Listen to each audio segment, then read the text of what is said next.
One. Jeff, I appreciate you coming on doing this. Of course. My pleasure. And you're a writer of multiple books, man, from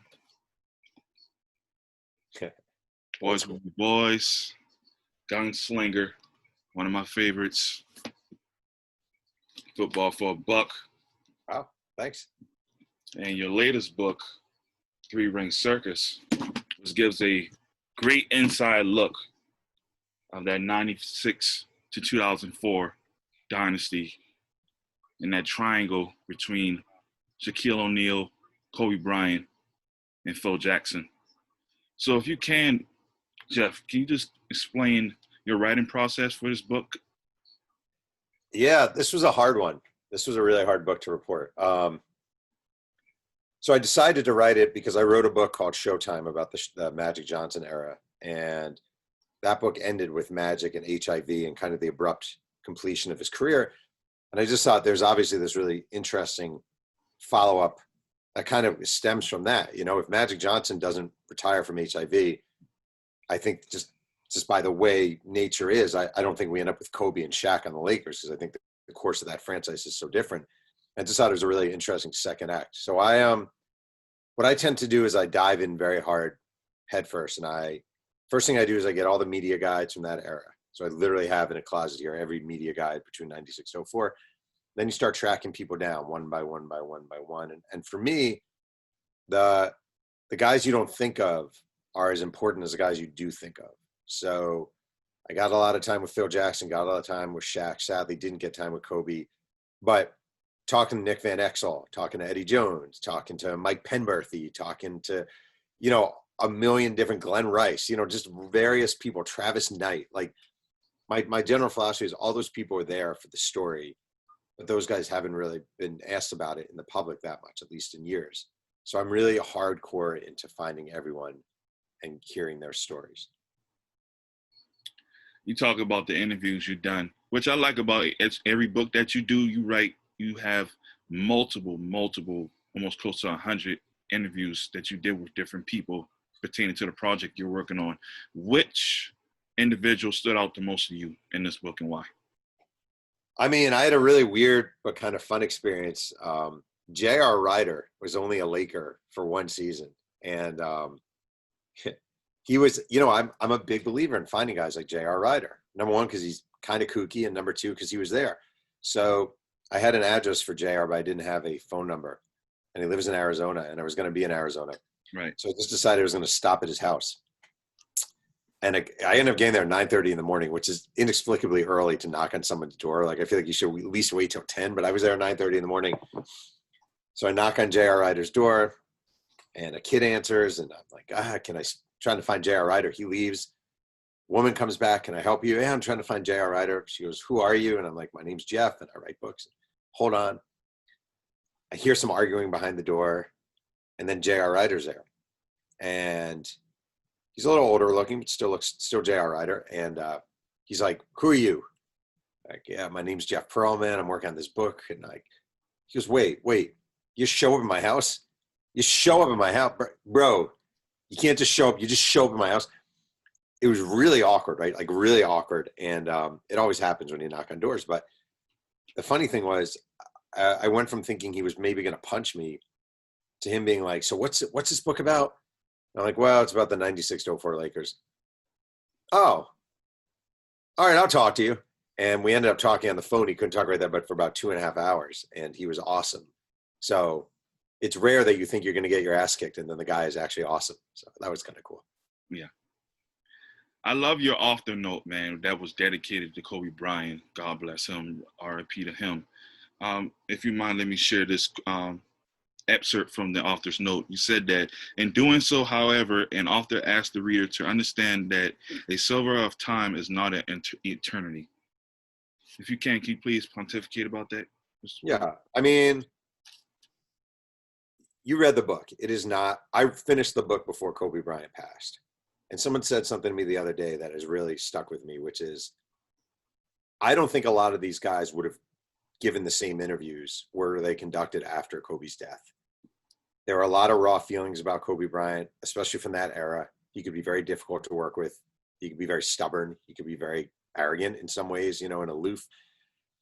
But when he died, and I was done with the book, and he died, and I just started thinking,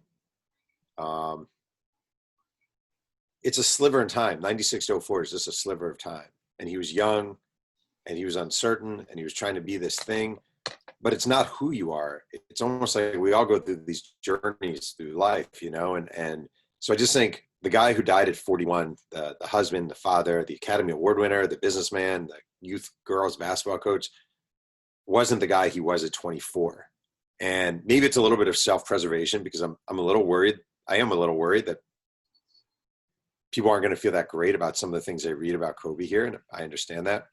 But also, it's just the reality that, like, the person I wrote about isn't the person who died. It's a guy along the way, you know? Well said, man, because I've been following you. I follow every time when you are. That's why I like when you're on Twitter, and what you do different on Twitter than other authors is you give us that process. You give us that journey of, hey, I'm in the cafe, or I'm at McDonald's, 10 o'clock at night, trying to get this chapter done. Hey, I have 5,000 words left. I need to get done because I'm on a strict time. Yeah. So I'm glad that you were able to explain that, hey, this book probably would have been different if you was maybe, let's say, 40, 50% in. Well, I just think it's different when you know you're talking about someone who's gone, right? And all these people are talking about someone who they just thought was alive and was going to live a long life. And, you know, he could take the criticisms and blah, blah, blah, blah, blah. And I've never had this happen before. Never had this happen. I don't think most people have, where you're working on a book and one of the major protagonists in your book dies in between the completion of the book and the publication. And it's a real sort of head trip, you know? More than anything, I mean, I had someone early on say to me after he died, "Oh, this is going to be great for your book." And I thought, that's a truly despicable and disgusting kind of thought. Like, I'd rather not have this book and have a guy be alive. Like, it sucks, you know? It's like heavy and horrible and terrible. And I feel awful for his family and his wife and his kids, who are going to be raised 3 daughters without a dad. I mean, it sucks. So I don't know. I've never dealt with anything like this before in my life. Right. Well, let's get to it, man. Chapter 1, you started off with Magic. You name it Magic. Why did you name it Magic? If you can. Wait, why did I what? Why did you name it Magic? Oh, well, I mean, I remember when Magic came back. So basically I viewed this as a sort of almost like a sequel to the Showtime book. Like, that one ended with Magic, and this one actually jumps right back in with Magic coming back. And I just thought, I thought it was really interesting what Magic Johnson walked into. And it wasn't that, you know, he retired in 91, he comes back in 95. So it's not that many years have gone by. But in a way, the NBA is a completely different landscape. You know, he went from a guy used to playing with the James Worthys and Kareems, and now he's playing with Nick Van Exel and Sedale III. And there's a different generation of ball players, you know, and he comes back, and it's almost like your 70-year-old uncle coming to your house and listening to Drake and, like, complaining that this isn't the music like the old days, you know, this isn't like Sly and the Family Stone. What is this? And Magic was such a weird fit. And I just thought it was a really interesting jump, like fascinating to me jump. He goes from this guy who was this leader of this team and the centerpiece and everyone loved Magic, to this ill-fitted, awkwardly placed guy who just was out of sorts and never really fit in. And again, it kind of led to Shaq and Kobe arriving, because the Magic thing was kind of a disaster. If he probably were there any talks of him saying, "Hey, let me try another time"? No. Okay. Okay. Seeing how he had Kobe Bryant, because there are pictures of him. There are pictures out there of Shaq practicing with those two individuals. Yeah, but it was never serious talks with the Lakers of him coming back. It really wasn't. It just wasn't a good fit, you know. And, like, I love Magic Johnson. Magic Johnson is one of my all-time favorite athletes, but he definitely needed some level of adulation. And, you know, like, he came back, and Dale Harris was a coach. And the idea, very plainly, was, look, first you're going to be coming in off the bench, and then you'll probably start at power forward. And very quickly he was complaining about his lack of minutes. He was complaining about the attitude of the team. He was complaining about this. He was complaining about that.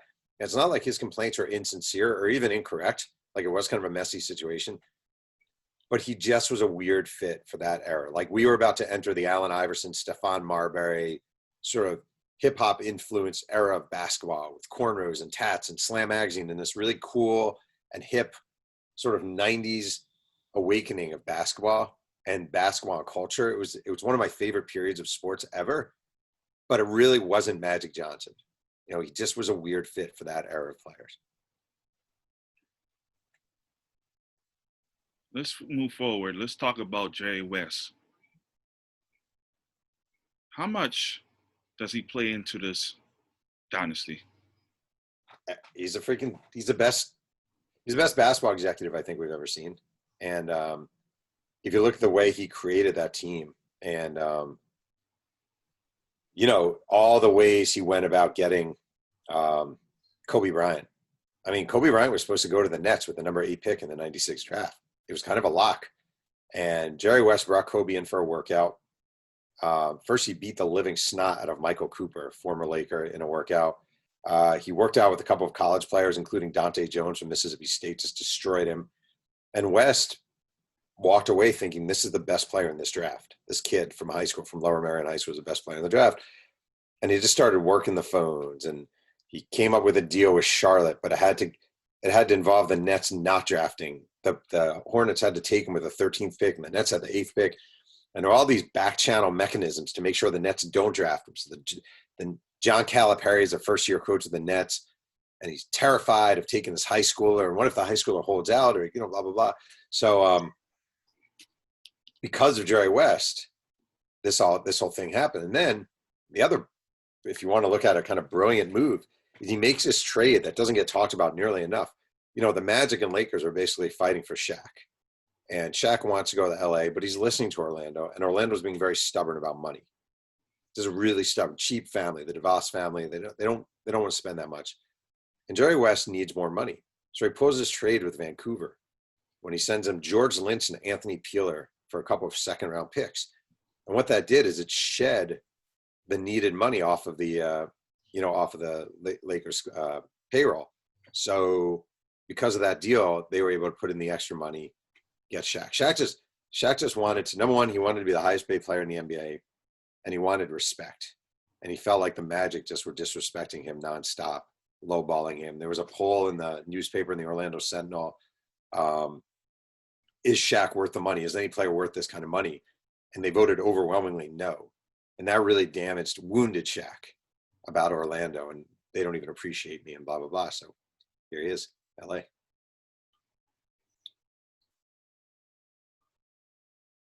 When Jerry West made those both moves, you know, acquiring both Kobe Bryant and Shaquille O'Neal, did he first ever thought about maybe this is not going to work, or maybe I'm going to figure out how it's going to work?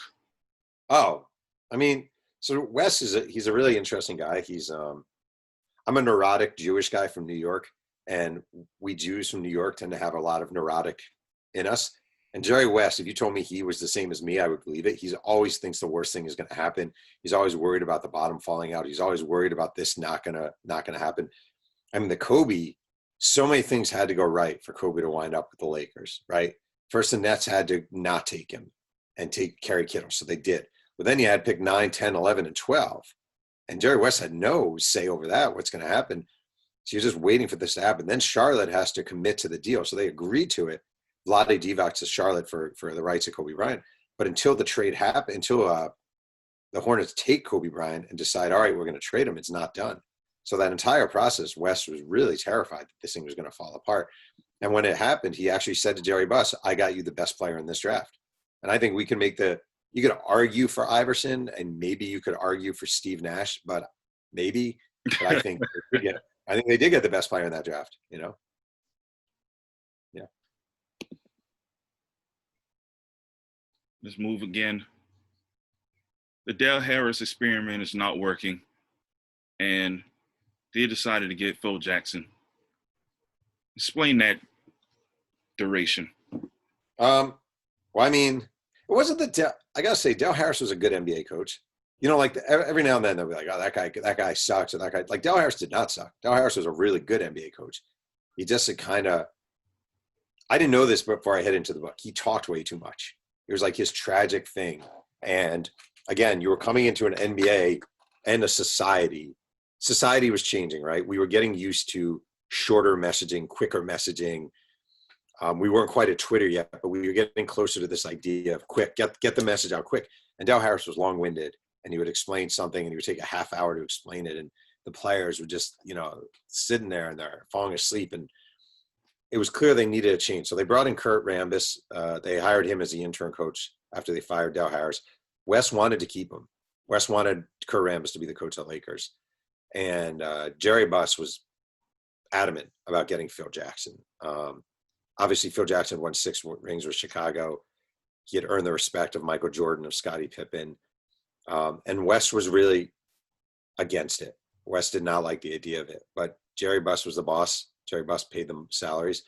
So Wes called him. And it didn't take that much. Phil Jackson had been out of coaching for a year, just bored out of his mind, going through a divorce up in Woodstock, New York, and in Montana, really pining for the action. So when they came after him, they were going to offer money. They offered him, I think, $5 million a year. They were going to offer him the money he wanted. And they were giving him the chance to coach 2 transcendental stars. So it wasn't that hard of a sell to get him. When do you say was the time when you start seeing the tense relationship between Kobe and Shaq? Because in the book, you talk about the practice fight where we stole. I mean, maybe you can explain more that who slapped who. Oh, yeah. Explain that. Well, I think Kobe Bryant was a very, very unusual young player to come into the NBA, right? If you think about it. You come out of high school, like Jermaine O'Neal reports to Portland, okay? Same time, same draft. Jermaine O'Neal out of South Carolina is drafted by the Portland Trailblazers. And O'Neal shows up, and he's very quiet, and he's a little intimidated, and he's very, very respectful to veterans. And he knows he's going to have to bide his time. And if he plays 5 minutes a game, that's fine. If he plays 7 minutes a game, that's fine. If he plays 2 minutes a game, that's fine. I know this is a learning experience for me. In fact, the year before, Kevin Garnett coming to the Timberwolves was somewhat similar. He was not the Garnett we knew later, kind of the barking, trash-talking guy. He was a guy who knew he would have to probably pay his dues. And he actually got a lot of playing time. Kobe shows up, and he kind of is convinced, I'm the best player here. And he played in the Summer League in Long Beach. And he was a nightmare. He really was a nightmare. He put up he would not pass. He didn't play defense. I shouldn't say he didn't play defense. He didn't play great defense, but he didn't pass. He didn't look for teammates. He didn't really engage with teammates. He scored a lot and he did a lot of awe-inspiring plays, but the idea of coaching this guy and having this guy be a capable NBA player as a rookie wasn't realistic. And he thought he should be averaging 30 points a game as a rookie. And for Shaq, who is at this point an established NBA superstar, it was rough. He gave him the nickname Showboat very early on. It was not in kind. It wasn't like, hey, this guy's the best. It was, this guy's an arrogant little punk, And I just think the thing that bothered Shaq about Kobe throughout their careers, and Shaq's talked about this, is like he kind of wanted Kobe to accept this role as like Robin to Shaq's Batman, the little brother. Like Shaq expected that and he wanted that. And I think he was legitimately sort of wounded that Kobe never wanted that. And it's actually interesting because Shaq was a much more insecure person in that locker room than Kobe. Like Kobe didn't give a crap, did not care, didn't care about his teammates. I don't mean didn't care like on the court, but their approval meant nothing to him. Their heads up and nods and good job and great, let's go to dinner, nothing to him. Didn't matter. He was all about being great, like only about being great. And Shaq, on the other hand, was, I'm the leader of this team. I want you guys to come to me. I want to take you out for dinner, but I want you to appreciate that I'm taking you out for dinner. And I want you to come and seek my counsel. And it was just a really awkward dance from the beginning because Kobe had no interest in it and Shaq really wanted it. You thinking Kobe back in his mind, he's like, hey, he's trying to do that to woo us in? Like, Oh, sorry. no, that's fine.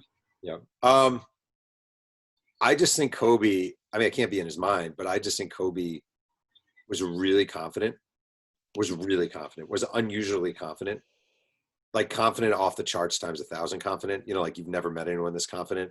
Because because you talk about the introductory for the rookies, and Kobe Bryant steps up and said, "Hey, I'm Kobe Bryant. Nobody's not going to punk me." Nobody's not going to punk me. Like, think about that. You're Kobe Bryant. You're 18 years old.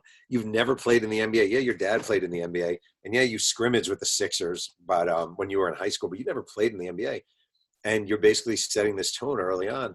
But it just doesn't. I think the interesting thing about Kobe, like one of the things I found like really fascinating, and which I kind of alluded to, is he came along in this era of like, I'm the man, kind of, again, like Iverson. To me, Iverson is the personification of the mid-90s young NBA player, which is to say really confident, really bold, you know, hardened, tough, wasn't going to take any crap.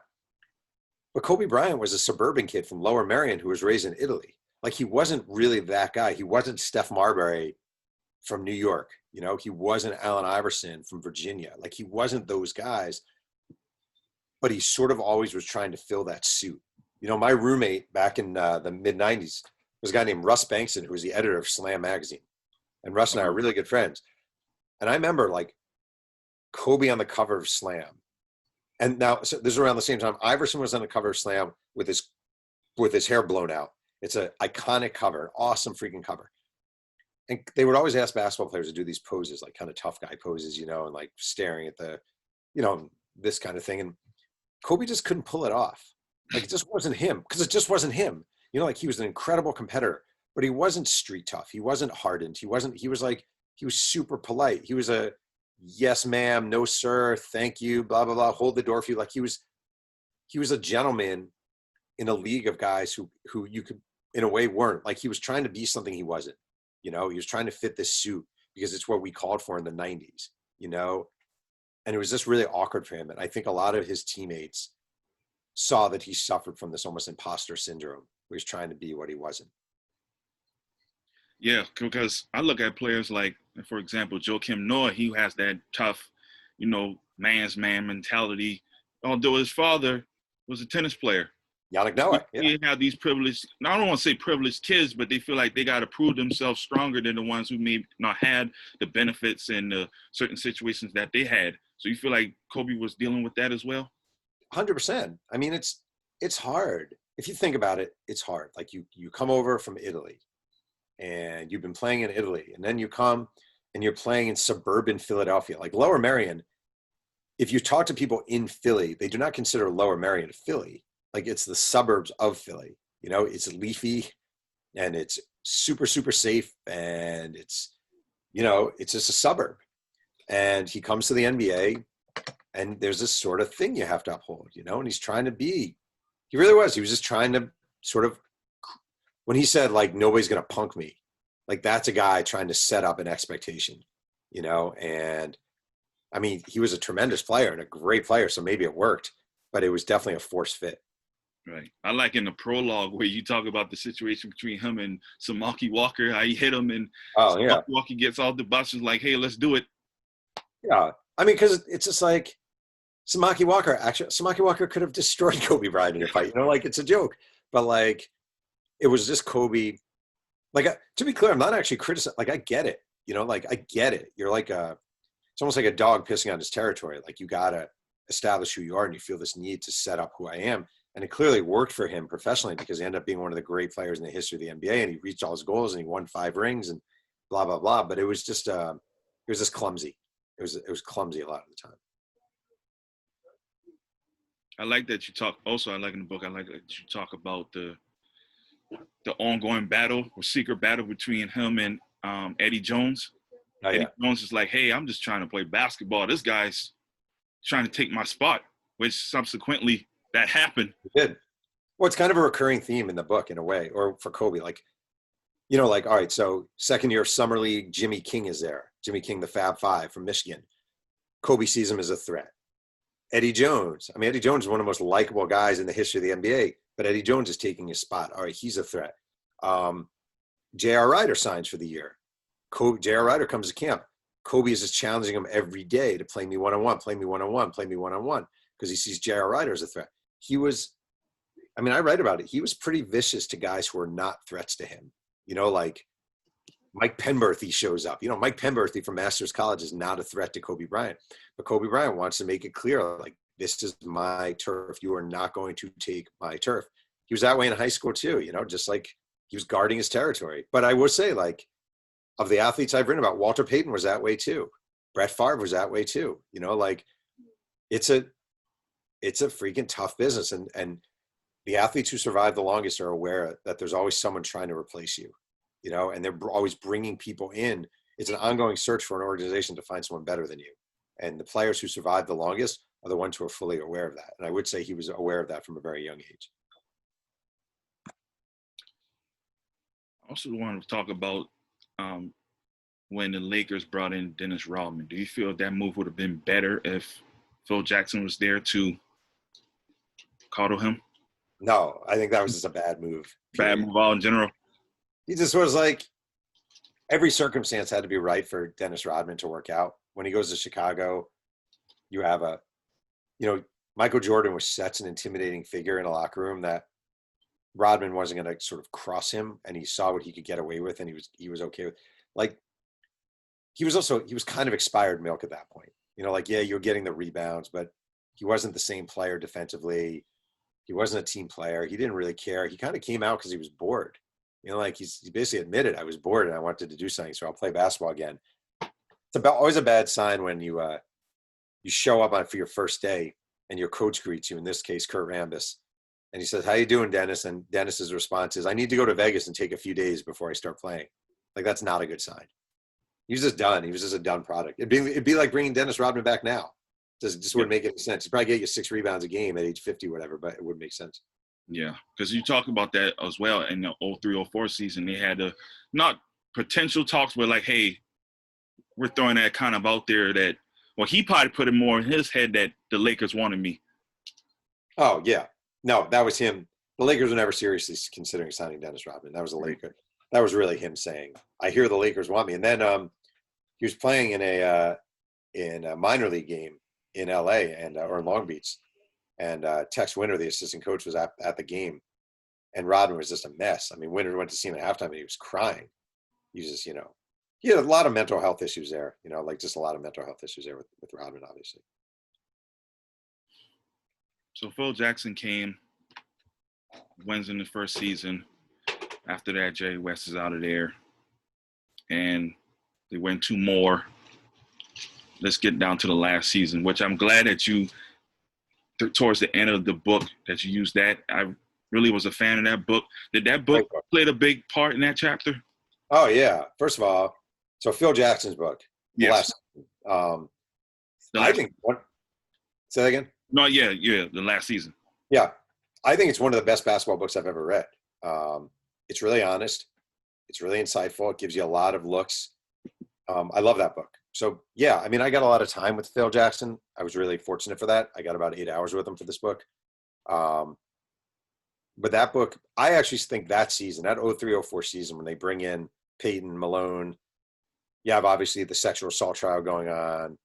You have the rise of the Detroit Pistons, all this stuff. Like, that could be a book in and of itself, just that season. Like, you could do, I mean, I guess Phil Jackson did, but some author could come along and do a really amazing book about that season. It's funny. Jeannie Buss, who's the owner of the Lakers, when I was interviewing her for this book, I said to her, "Why do you think that season didn't work out?" And she actually, I've known Jeannie for a long time. I really like Jeannie. It's the only time I've ever seen her get mad at me during an interview. Maybe not mad, but, she's like, "What does that mean it doesn't work out? Like, we made the NBA championships. Like, we made the finals of the NBA. Like, what kind of standards does the world have if making the NBA finals and losing when one of your stars gets hurt is considered like a failure?" I actually thought there was a pretty fair point. I think too often people have taken that season and said, well, that was a disaster, or that was a failure. Well, they almost won the NBA championship despite everything that happened. So I wouldn't say it was a failure. It was just kind of a mess. Right. was this a team or dynasty that should have ended maybe 2-3 years or two before its ending, or maybe it could have prolonged even longer? I don't think it could have gone longer because I think Kobe was done. I think Kobe was 1 foot out the door going to the Clippers. And the only thing that kept him there was Phil didn't come back and Shaq was traded to Miami. He said in a press conference when he re-signed with the Lakers, the Shaq thing had nothing to do with it. That's just not true. He made it very clear, I'm not playing on this team again if Shaq is back. So I don't think it could have gone on any longer. I just think it was done. I don't know. I also think like I wrote a book about the 86 Mets, and that was my first book, and they won the World Series. And people say, oh, they should have kept it together longer. Why'd they get rid of it so soon? Blah, blah, blah, blah, blah. And I just think it's okay in sports to go a little too long. Like they milked it. They won 3 straight titles, and they made 4 championship series in 5 years. In 5 years. In 5 years, 4 championship series in 5 years. That's a pretty freaking great run. So even though it didn't end beautifully, and even though Detroit kind of walloped them, like that's okay. It was a really amazing achievement and a really impressive dynasty. Well said. Last question, man. What do you want your readers to take away from the book? I mean, I'm not really one of these people who's like, I don't know. I'm not like, I always think it's weird when authors are like, have these big, like, it's a sports book, right? It's about a really fun period of time. It's Shaq, it's Kobe. I hope it's really nostalgic for people. I hope people really enjoy it. 2020 has been the worst freaking year ever for 98% of us across the political spectrum, across every spectrum. It is a brutally bad year. If someone can have a few hours of pleasure reading a book about a really special period in their life, it makes me pretty happy. Yeah, probably just more to add on to that question, just more of a life lesson, between the relationship with individuals, how can they handle stuff like that? Or, I mean, I would say the thing that like is important to remember, I really do mean this, is I just think, I kept thinking especially after Kobe died, right? I kept thinking like, it is important to remember that who we are at 22, 23, 24 isn't who we're going to be later. And it's all part of the journey. And I started my career at a newspaper in Nashville, Tennessee. I was a little punk. I didn't want to listen to anybody. I thought I was the greatest writer ever. I was just an arrogant little jerk, right? I really was. And all those things that you go through, being a jerk, being arrogant, getting beaten down, having these failures, they kind of wind up making you who you are. And it's all part of the learning process. So I hope if people read this and they read about Kobe and maybe they cringe at some points, or read about Shaq and cringe at some points, I hope people realize like you're supposed to go through these rough patches in growth. Like it's not all smooth sailing, and that's okay. And knowing that someone struggled, that's okay, because it's all part of how, the maturation process we hopefully all go through. Well, Jeff, I appreciate you doing this, man, taking the time out this morning. Yeah, my pleasure. 3 Ring Circus. Jeff, you want to tell them where they can find you at? Well, I'm on Twitter at Jeff Pearlman. I have a pretty crappy website right now, jeffpearlman.com, and you can buy the book wherever. It's pretty much available everywhere online. All right. Thanks again, Jeff. All right. Thank you so much. I appreciate it.